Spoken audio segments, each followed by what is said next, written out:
నమస్తే అందరికీ. సో ఈ రోజు మనతో ముచ్చట్లు పెట్టేనికి ఎవరిని పట్టుకొచ్చేసిన అంటే హనుమాన్ మూవీ టీంని పట్టుకొచ్చేసిన. ప్రశాంత్ అన్న ఎప్పటి నుండో వెయిట్ చేపిస్తుండు, టీజర్ రిలీజ్ అయింది అప్పటి నుండి. ఇప్పుడు నిన్న మనకి ట్రైలర్ రిలీజ్ అయింది, అందరికి తెలిసిందే కదా. సో సినిమా ఎట్లా ఉండబోతుంది అన్నది ఈ టీంతోనే మాట్లాడి తెలుసుకుందాం. ప్రశాంత్ అన్న నమస్తే, ఎట్లరు? చాలా బాగుంది, మంచి జోష్ మీద ఉన్నట్టున్నా. నిన్నటికి ఇవాళకి మస్తు వ్యూస్ వచ్చేసినాయి కదా. ఎట్లరు మీరు? Super super. మీరు ఇంకా క్యూట్ గానే అనిపిస్తారు.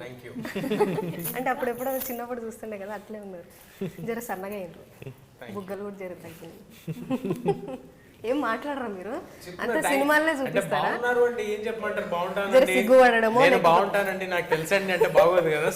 జర సిగ్గుపడ్డమో లేకపోతే అయ్యో అవునా అనడము, అసలు ఏమి రియాక్షన్ లేకపోయేసరికి నేనే కొంచెం ఎక్కువ మాట్లాడుతున్నాను. లేదు లేదు, మీరు స్టార్ట్ చేసిన విధానం చాలా బాగుంది. బాగుందంటారా? చాలా బాగుంది. అట్లనే మీ సినిమా లాగా ఈ ట్రైలర్ అట్లుంది కదా, మరి నేను కూడా అట్లే మాట్లాడాలి. సూపర్.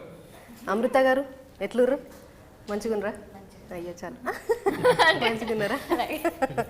ఓకే. సో అందరు అంటుర్రు ఇది ఈ వేరే సినిమాతో చాలా కంపారిజన్ చేస్తుర్రు కానీ హనుమాన్ని, కానీ నాకైతే శ్రీ ఆంజనేయం గుర్తొచ్చిందన్న ప్రశాంత్ అన్న. ఓకే, దాంట్లో నుండి ఏమన్నా అంటే అట్లా ఏమన్నా ఉండబోతుందా? అందులో హనుమంతుడు ఉంటారండి, మన సినిమాలో కూడా హనుమంతుడు ఉంటారు. అదొకటి సిమిలర్ అంటారా? అంతే, మిగతా అంతా డిఫరెంట్.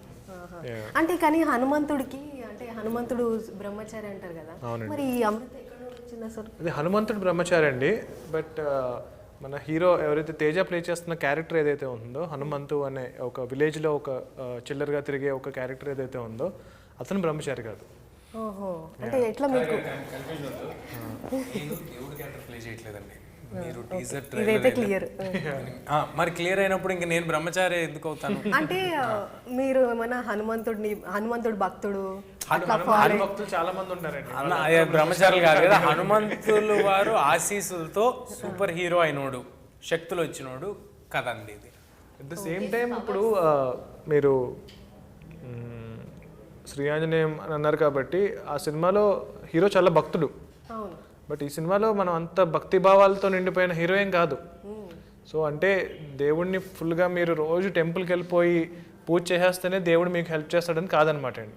సో మనం తప్పు జరుగుతున్నప్పుడు దాన్ని ఎదుర్కొని ఎవరికైనా సాయం కావాల్సిన వచ్చినప్పుడు మనం సాయం చేద్దాం అనుకుంటే కనుక అది కూడా పూజే. సో అలా చేద్దామని ఎవరు ట్రై చేసినా సరే ఆయన వెనకాల హనుమంతుడు ఉంటారు అని చెప్పే కథ ఇది.